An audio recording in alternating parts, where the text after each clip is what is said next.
ခွန်ကောက်ဆိုင်ရာကိစ္စနဲ့ပတ်သက်ပြီးဂျပန်ကလည်းအမေရိကန်ကိုပြောပြီးအခုရပိုင်းတွင်အကြားရဆုံးသတင်းကအခွန်ကုန်သွယ်မှုဆိုင်ရာအကောက်ခွန်သတင်းပဲဖြစ်ပါတယ်။ကုန်သွယ်ရေးစစ်ပွဲကြီးစတင်နေပြီလားလို့လူအများကမိခွန်းထုတ်ပြီးစောင့်ကြည့်နေရတဲ့အနေအထားပါ။အခုလောလောဆယ်တော့တရုတ်၊ကနေဒါ၊မက္ကဆီကို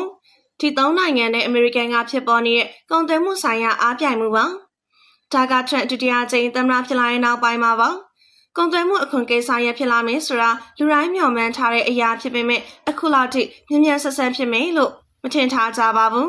။တရုတ်နဲ့သာအကြီးကျယ်ဖြစ်မယ်မှမျှော်မှန်းထားကြပေမဲ့အခုတစ်ချိန်ကုန်သွယ်စစ်ပွဲကတရုတ်နိုင်ငံတစ်ခုပဲမဟုတ်ပဲကနေဒါနဲ့မက္ကဆီကိုနိုင်ငံတွေပါပါဝင်နေရမို့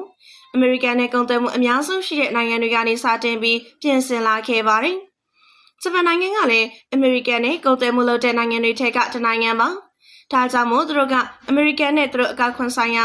ဆွေးနွေးပွဲပြုလုပ်ဖို့အတွက်စတင်ပြင်ဆင်နေပါပြီ။လာမည့်သတင်းပတ်တွင်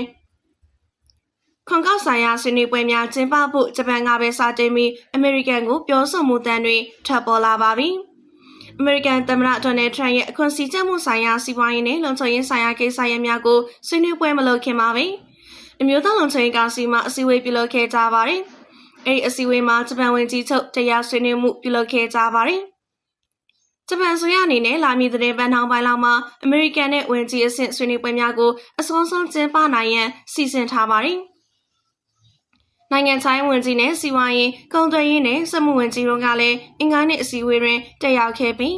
သူတို့အနေနဲ့အမေရိကန်နဲ့ဆွေးနွေးပွဲများမလုပ်ခင်ပြင်ဆင်စရာရှိရာတွေကိုစတင်ပြင်ဆင်နေကြပါပြီ။ဂျပန်ဆိုရအနေနဲ့အခြားနိုင်ငံတွေလိုသူတို့ကုန်သွယ်မှုဖြစ်မှာမလိုလားပါဘူး။ဒါကြောင့်ထရန့်ဆိုရရဲ့ရခိုင်ချမှတ်ထားတဲ့တောင်းဆိုချက်တွေကိုအသေးစိတ်လေ့လာနေပါတယ်။အမေရိကန်နိုင်ငံထရန့်ဆိုရလက်ထက်မှာကုန်သွယ်မှုဝါဒကိုရှင်းလင်းစွာနားမလည်တာကြောင့်လေအရင်ကတောင်းဆိုချက်တွေကိုအသေးစိတ်ပြုလုပ်ပြီးပြင်ဆင်ရတာပါ။ကုန်သွယ်မှုဆိုင်ရာချမှတ်မှုတွေကလည်းတရက်တစ်မျိုးပြောင်းလဲနေရရင်တနိုင်ငံနဲ့တနိုင်ငံသတ်မှတ်ချက်တွေကလည်းမတူတာကြောင့်အမေရိကန်နဲ့ဆွေးနွေးပွဲတွေကိုလုပ်ပြီးမှသာဂျပန်ပေါ်မှာထားရှိတဲ့ကုန်သွယ်မှုကိုသိချသိရမှာပါ။ဘာကြောင့်ထရန့်အနေနဲ့အခုလိုလုပ်နေရလဲ။ထရန့်ကတော့အရင်ကတည်းကပြောထားတဲ့အတိုင်းပါပဲ။သူနိုင်ငံကိစ္စရက်ကသူ့အတွက်ပထမဦးစားပေးပါ။အခုလိုသူအနေနဲ့ပြုလုပ်လိုက်ခြင်းဖြင့်အမေရိကန်ရဲ့ကုန်ထုတ်လုပ်မှုကိုမြင့်တင်ပေးနိုင်ပြီးအလုပ်ကိုင်များကိုလည်းအကာအကွယ်ပေးနိုင်မယ်လို့ယူဆပါတယ်။သူရဲ့ရည်ရွယ်ချက်မပြေဝခင်မှာပဲကမ္ဘာကုန်သွယ်ရေးကကမောက်ကမဖြစ်နေကုန်မှာအားလုံးကစိုးရိမ်နေကြပါတယ်။အဲ့လိုစိုးရိမ်ကြတာလေကမ္ဘာကုန်သွယ်ရေးနဲ့ပတ်သက်ပြီးစိုးရိမ်စရာအခြေအနေမှာရောက်နေပါပြီ။ကြီးထွားလာနေတဲ့ကုန်သွယ်ရေးစစ်ပွဲကိုရပ်တန့်လို့မရရင်ကမ္ဘာကုန်သွယ်ရေးတစ်ခုလုံးကကမောက်ကမဖြစ်ကုန်မှာပါ။အခုလည်းအမေရိကန်သမ္မတဒေါ်နယ်ထရန့်ကတရုတ်ပစ္စည်းများအပေါ်အခွန်145%ထိချမှတ်ခဲ့ပါတယ်။တရုတ်ကလည်းအမေရိကန်ထုတ်ကုန်များအပေါ်125%ဖြင့်ပြန်လည်တုံ့ပြန်ခဲ့တယ်။အခြားနိုင်ငံတွေရဲ့ကုန်ပစ္စည်းတွေကိုတော့10%သတ်မှတ်ပြီးတိုးမြင့်ကောက်ခံခဲ့ပါတယ်။10%ဆိုတာကုန်ပစ္စည်းများအပေါ်မှာစီးကျက်ခွန်ကို10%သတ်မှတ်တာဆိုကြပါစို့။$10ထုတ်ကုန်တစ်ခုမှာအခွန်ခ$1ပေးရမှာဖြစ်ပြီးစုစုပေါင်းကုန်ကျစရိတ်ကတော့$17 $8.35 အထိကျသွားမှာပါ။တရုတ်ကုန်ပစ္စည်းအချို့ပေါ်မှာ145%ကောက်ခံနေဆိုရင်$10ထုတ်ကုန်တစ်ခုရဲ့ကုန်ကျစရိတ်က$24.50 18.60 အထိကျသွားမှာပါ။ဒီကုန်ကျစရိတ်တွေကိုလည်းဝယ်ယူသူစီဈေးထရောင်းချတာတွေဖြစ်လာတဲ့အခါကုန်စည်နှုန်းကြီးရတွေဖြစ်လာနိုင်ပါတယ်။ဒါကြောင့်မို့အကုန်လုံးကထိတ်လန့်ကုန်တာပါ။အခုတော့ထရန့်ကကမ္ဘာကုန်သွယ်မှုစစ်ပွဲကိုခဏရပ်တန့်ပြီးသူလည်းပြန်လည်သုံးသပ်နေရတဲ့တူပါတယ်။အကောက်ခွန်ဆိုတာဘာလဲဆိုတာနားလည်အောင်ပြောရရင်အခြားနိုင်ငံကထုတ်လုပ်တဲ့ကုန်ပစ္စည်းတွေကိုအမေရိကန်နိုင်ငံကိုတည်ဆောင်လာရင်ပေးဆောင်လာရတာပါ။ထရန့်ကဘာကြောင့်အခွန်စည်းချက်တာကိုသုံးတာလဲ။သူ့နိုင်ငံအတွက်ဘာတွေအကျိုးမြတ်ရနိုင်လို့မြင်လို့ဒီအခွန်စည်းချက်တာကိုပြုလုပ်တာလဲဆိုရင်သူကတော့ဒီလိုပြောပြထားပါတယ်။အမေရိကန်စားသုံးသူများကအမေရိကန်လုပ်ပစ္စည်းများ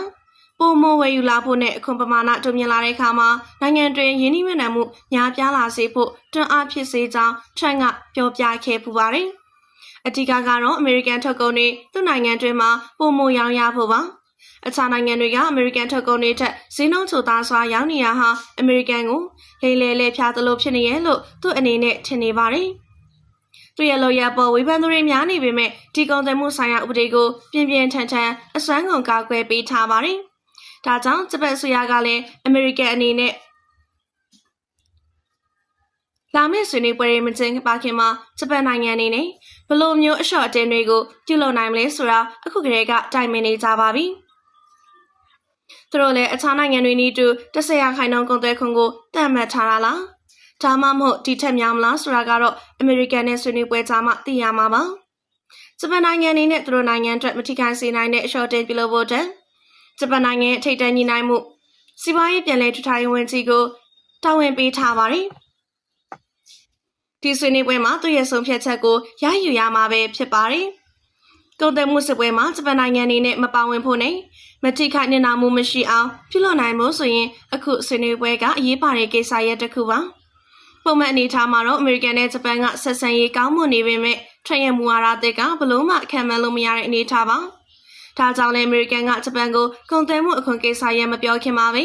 ဂျပန်ဘက်ကုန်သွယ်မှုအခွန်နဲ့ပတ်သက်ပြီးဆွေးနွေးဖို့စတင်တောင်းဆိုခဲ့တာဖြစ်ပြီးသူတို့အနေနဲ့ဘယ်အချက်ကိုတောင်းဆိုမလဲဆိုတာကိုတော့လိုက်လျောနိုင်ပြီးဘယ်အချက်တွေကိုတော့မလိုက်လျောနိုင်ကြောင်းကိုခုကတည်းကတိုင်ပင်ပြီးထားအနေထားမှရှိပါတယ်။ဒီနေ့ပြောပြသွားတဲ့အကြောင်းအရာကတော့ဂျပန်ကအမေရိကန်ကိုအခွန်ကောက်ဆိုင်ရာကိစ္စနဲ့ပတ်သက်ပြီးပြောကြားတဲ့သတင်းပဲဖြစ်ပါတယ်ရှင်။ဒီလိုဗီဒီယိုတွေကြိုက်နေတဲ့ဆိုရင်တော့ကျမတို့ရဲ့ channel ကို like and follow နဲ့ subscribe လေးတစ်ချက်ပြုလုပ်သွားပေးပါအောင်ရှင်။နောက်ဗီဒီယိုတွေမှာပြန်တွေ့ကြမယ်နော်။အားလုံးကိုကျေးဇူးအများကြီးတင်ပါတယ်။